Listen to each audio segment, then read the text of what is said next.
Welcome back to the We Grow Together podcast. I am your host, Laura DiFrancesco. I'm the founder of Dean Street Law, Flourish Co-working Space, Ethereal Farms, LD Brand with our educational resources for entrepreneurs, including lifestyle design like Wild Ambition, and now the author of Entrepreneurship Through Acquisition, a legal guide to buying a small business. If you'd like to check out my new book, which is amazing for entrepreneurs looking to grow through acquisition or looking to become entrepreneurs through acquisition, check it out. It's linked in the show notes. And I'm excited today to be talking about making the right decisions, how to make the right decisions in your business and life. And as I say with so many of these things, I have a really strong philosophy that there is no right and wrong decision in life. And as a corporate attorney, one of the biggest things that you do in law school and spend doing in law school is looking at fact patterns, spotting issues, and arguing. And you can argue anything till the sun goes down. And then when it comes back up again, you can argue that there's a good decision, a bad decision, nuances to it. There's so much there's so much gray. There is no real black and white. And I think that as an entrepreneur, you really kind of understand that and learn that very quickly if you don't know that going into it. So when you're thinking about framing your decision making, let go of the stress that there's a right answer and a wrong answer. And I think that'll be your number one tip for success. And then also, I'm going to be talking about how I make decisions. And I feel like I make decisions very quickly. I feel like on the whole, most of my decisions are well reasoned and good educated guesses. And for the most part, I feel like I'm kind of always succeeding in some way, not to be full of myself in any way, but really just, seems like I feel successful. I feel good in my life. So hopefully that will help you in deciding and making decisions in your life in a way that's productive. As I say with everything, take everything I say, toss what you don't like, keep what you like, use it as inspiration, use it as tools in your toolbox, and then decide what makes you feel good in decision making, because all that matters is not how I do it, but how you want to do it in your life. And I always find when I'm thinking of approaches to life, I'm taking inspiration from so many different sources and finding that new way that no one else does it that feels good to me. Now, this episode is going to be part woo-woo, part, well-educated and well-reasoned. So I think we can all agree that we all have different decision-making capabilities, strengths and weaknesses. And we all have different propensities to favor one way or another. And I'll say that as I think we can all agree to that. Now, if you'd like to take the next step with me, I really love to explore something called human design, which is a method of getting to know yourself, in my opinion, and a method of getting to know other people. There's things like your Enneagram, your personality tests, all of these things. Those are more educated profiling based on where you land with your responses, right? Then you have astrology and numerology and human design, which are based on when you were born, this sometimes trivial fact. Now, I have seen so much parallels for whatever reason. And so I like to find these things as tools in my toolbox that I can learn about myself and help myself make better decisions and make a better life for myself. So take with you what you'd like, but I really love exploring things like astrology, numerology, all of the different ways of exploring myself. And human design particularly has a lot to do with decision making, and based on your human design, how you have different energies and flows of energy in your body to different areas, like your head, your ahana center, your throat center, your heart center, your intuition, your gut, all of these different parts of your bodies. There's 7 of them, I think. And each person has different sources and flows of energy to those And I think we can all agree, whether you agree that human design is absolutely brilliant like I think it is, or you just can agree that we each have different strengths. Like some people are very always inspired and always going, and some people are very vocal and like that's how they express themselves, and some people are very grounded and they're very down to earth, and some people have really spot on intuition and others don't. So whether you believe in human design or don't, I think there's a lot that you can learn just from understanding how to think about energy and how to think about your access to energy and your access to reliable decision making. And I say this all to say is that most people think of decision making of like rational or instinctive. But I actually think there's really a lot of nuances to that. And I have great instinctual decisions when they come to me, but I am not the kind of person that is flooded with these instinctual decisions all the time, like your gut check, your gut reality check. And maybe I am and I just don't understand it.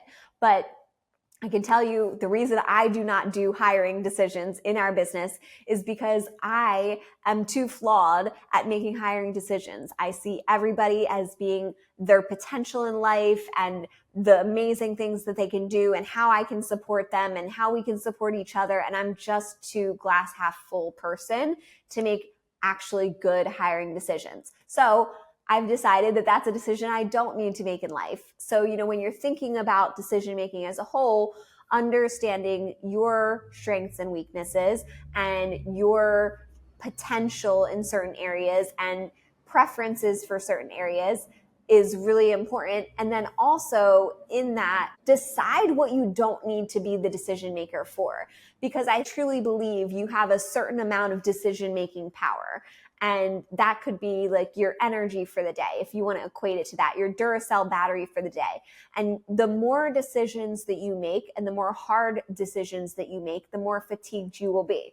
At least that's the way it is for me. I am more fatigued the more hard decisions that I have to make. So I make easy decisions all of my life. Like I don't try to recreate the meal with meal prepping. I don't try to have the most illustrious opinion on every little thing that goes on in my company. I trust decisions that are made by other people. You really have to figure out which decisions are worth your time and energy and which aren't. And then think of your battery for decision making and how you want to use that within a day. I try to make it as easy as possible for me to get dressed in a day. I like jeans and a nice blouse. I like workout clothes and a top. Like I have very easy to match things in my wardrobe because I don't want to spend time and energy there. I want to look good, but I don't want to have to spend time making decisions there. It should be easy to make a decision there.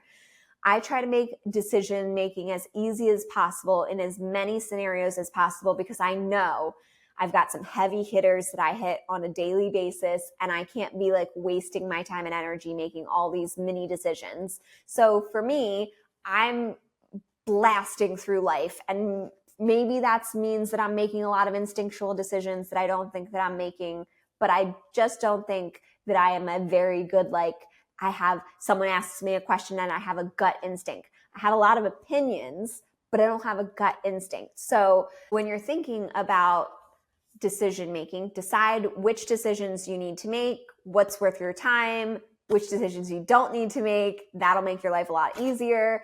And then think of yourself honestly of where you have strengths and weaknesses around decision making and whether you lean more towards gathering facts and make a well-reasoned decision or whether you rely more on intuition.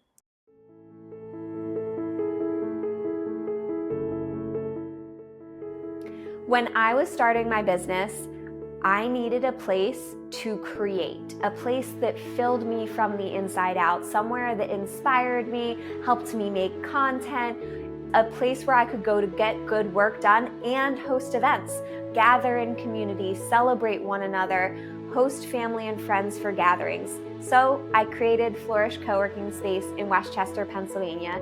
It's a space that nourishes you from the inside out. It's lush, inspiring environment with hundreds of plants to make you feel like your best self so that you can do your best work and gathering community in a way that's casual, inviting, and just incredible. I hope you check it out. If you need a co-working or event space in Westchester, PA, be sure to visit us and book your co-working or event today.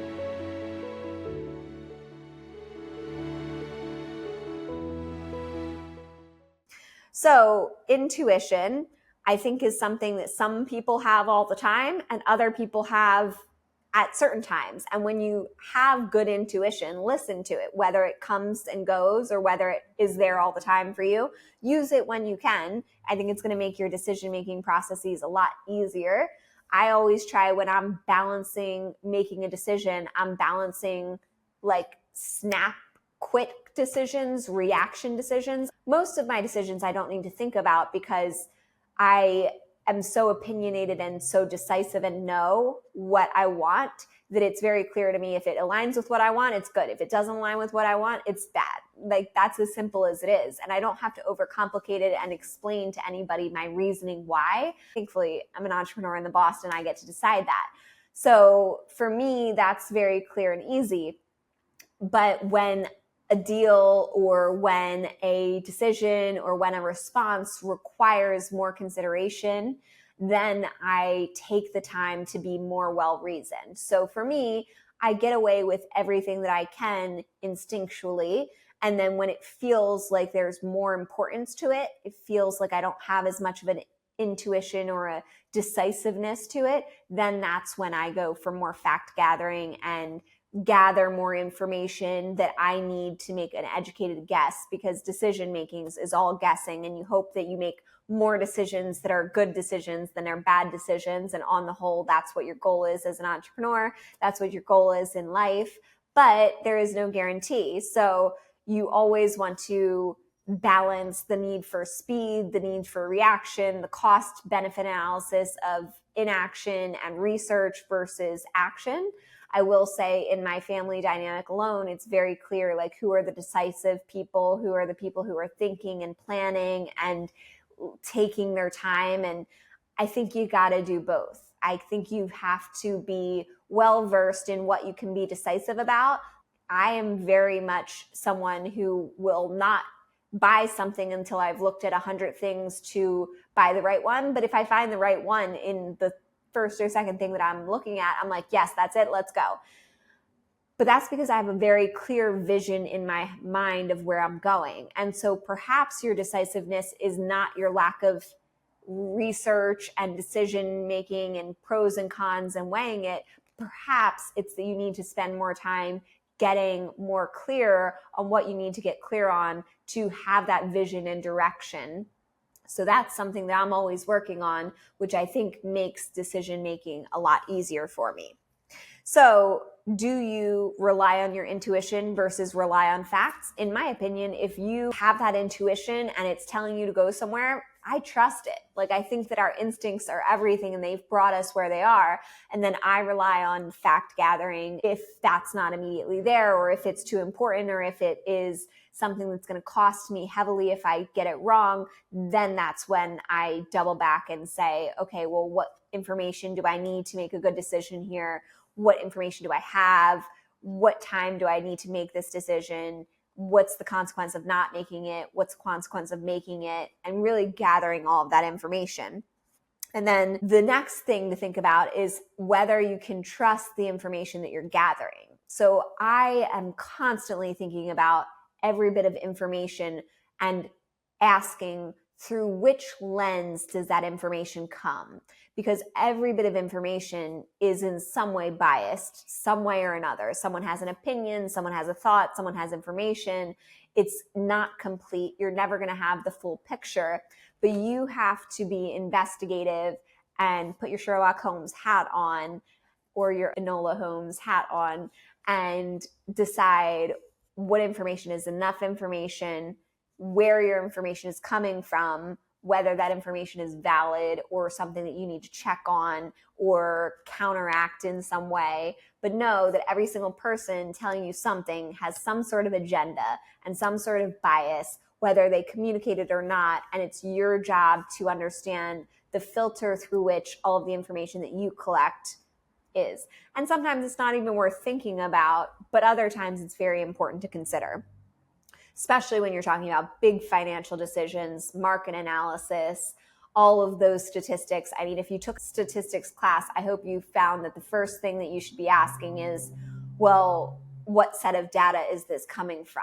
And how biased is this information? Because statistics, you could give any statistics in life that you want to paint any sort of picture you want. And you really have to understand context to understand whether that statistic is valid or a bunch of bullshit. So that's, in my opinion, I like data-driven decisions, but most of my decisions are not data-driven. Most of my decisions are driven by experience, driven by gathering information and making an educated guess, but not per se data-driven, where you're really spending time. I just don't think that most small businesses have that amount of time.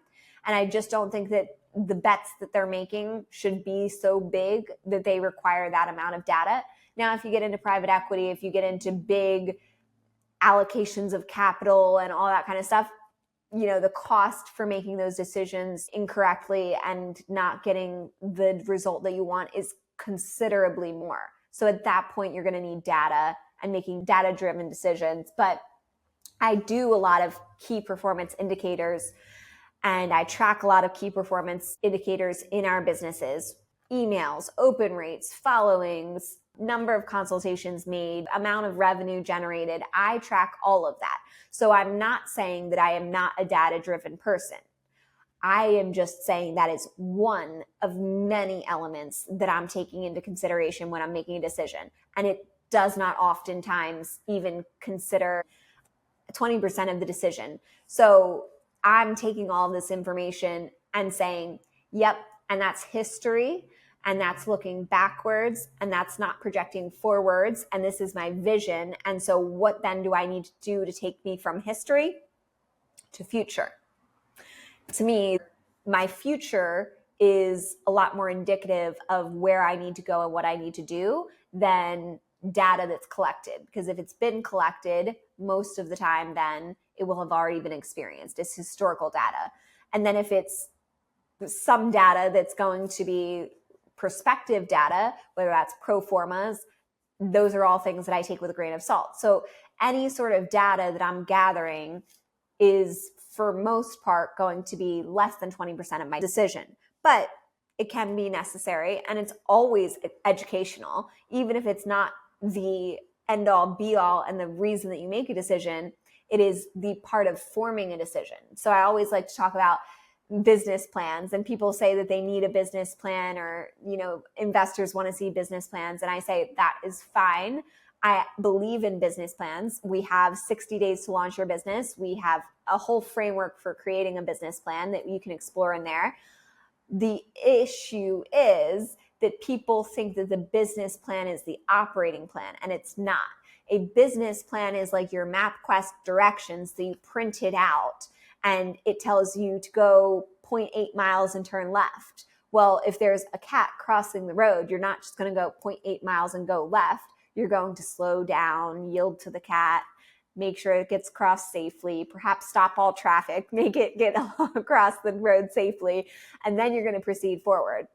And then if there's a road closure, you're going to redirect. So a business plan is MapQuest. We now have Google Maps and Waze and all those things. And even still, those are sets of information that you use in your decision making as you're driving a vehicle, but you don't stop looking up what's in front of you. You don't stop looking at all of the things in your world that influences it. You still have to be the operator. You still have to be the decision maker, but you take all of that as information that can help you make your decision.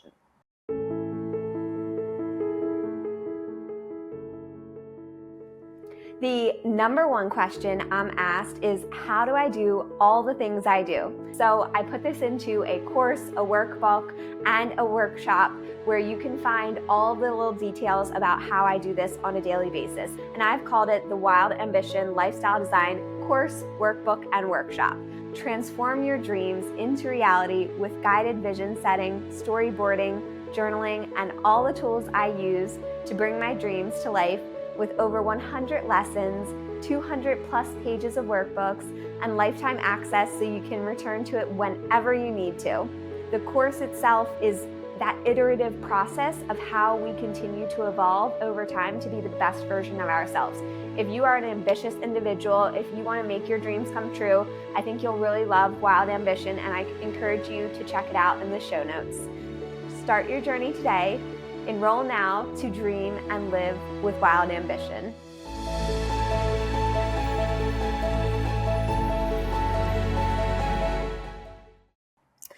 And then what are some examples of business endeavors where I've relied on my intuition? I mean, every single person in my life has told me to shut down Flourish. It has lost hundreds of thousands of dollars. It is not profitable. It has been something going on for years. But my intuition is that we've survived a lot. Most co-working and event spaces have not survived that. We are still moving forward and we haven't figured things out yet, but my intuition says that we're onto something and that we need to keep moving forward. And that flies in the face of everything that absolutely everyone is saying. And that flies in the face of every bit of data and information as well. So that to me is a pretty big decision that I've continued on. And I've tried multiple times to figure out, is it ego that's driving that? And I just don't think it is. We have a whole episode about it too, that we can link in the show notes. But I think it is intuition that I believe that there is something to this that I truly believe in and feel good. And I'm going to continue pursuing it. And then where I've used data. So I use data most often in competitive analysis, in tracking our KPIs. But as I said, it is less than 20% of my decision making. I don't say, oh, we need more followers, so we need to do X. I say, okay, so this is getting this traction. This was a little bit interesting. Okay, we're still doing these things because these are our values and we're not driven by the data. I think that if you're driven by the data, you let the tail wag the dog. That's like not making money because you don't want to pay taxes. That's not how you operate a business or your life. I think you've got to consider data as context and information to influence you. But I really just don't make very many data-driven decisions on a day-to-day basis. I think if you had to think of one thing that I really do that's data-driven, it would be like ads and making sure that like if an ad's not working or you're A/B testing or split testing marketing in your emails, sure, like I elicited data and information then, but oftentimes I can tell you why something's successful or why something's not, and we're just continuously improving on a day-to-day basis. So I think for a little bit, we can talk about how to improve your decision making. Personally, I feel like it's that internal reflection that's really important of being honest with who you are and what your strengths and weaknesses are. And then also building experience. Building experience is always going to enable you to make better decisions because you have more experience. I just don't think that you have to be the one who always experiences it. You guys know that I am obsessed with reading. I'm obsessed with podcasts. I'm obsessed with learning and living through others and hearing their stories and what they've gone through and going forward through life in a way that I'm learning from others' mistakes and not having to make them myself. So experience is really important, but you don't have to be the one that has that experience. You just need to read or learn or hear or connect with people or make relationships where you can learn from others in a way that feels good for both parties. I like to have mentors that don't know that they're my mentor. I understand that a lot of people like a mentor relationship and they want to have that mentor relationship, but I think sometimes if you don't think of how you can make a relationship mutually beneficial, I for sure would never want to reach out to someone and be like, hey, can you be my mentor? Like that just has never felt like me because I've never felt like that's a mutually beneficial relationship. If I felt like there was a mutually beneficial relationship, then I would for sure pursue it.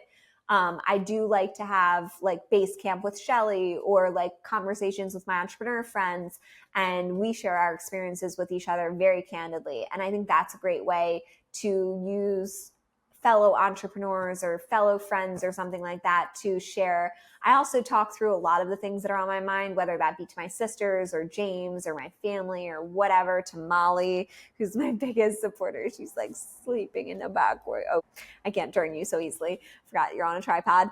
But yeah, I like to get information from others and get their experience. And then reflection also not just on who you are, but on past outcomes and what you've done before and letting that lead your way. And then some practical things, if you're data driven, if you're looking for more, I think personally, it's just most importantly, ask questions and get to the bottom of things and learn and just spend more time educating yourself on a particular area. But there are a couple things. We do a SWOT analysis, a competitive analysis of our businesses regularly. Every 2 to 3 years, we do a big competitive analysis where it's like a 50-page document detailing our products and services, competitors, where we find our strengths, where we find that they're strong, all that kind of stuff. So that I think is information, but I don't make decisions based on 100% of that. That's about 20% of my decision. And then the same thing is seeing yourself out in the future, the 10-10-10 rule, which is like, how would you feel in 10 minutes? How would you feel in 10 hours? How would you feel in 10 months? How would you feel in 10 days?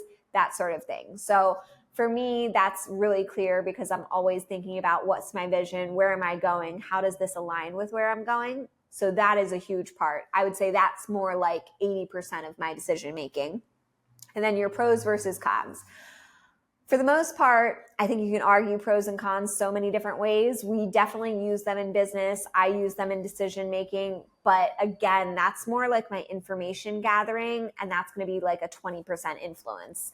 I think for me, the 10-10-10 rule, I just see it as my vision personally, is what I use the most in my decision making.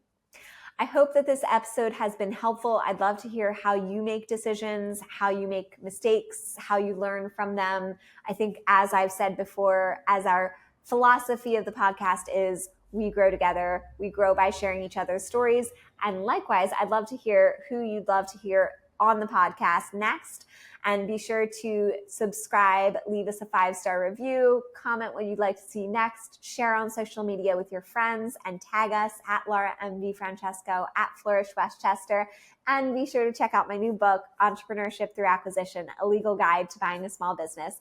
Everything's linked in our show notes, our other businesses, and how you can learn more about us. Thank you so much for tuning in. Cheers. We grow together.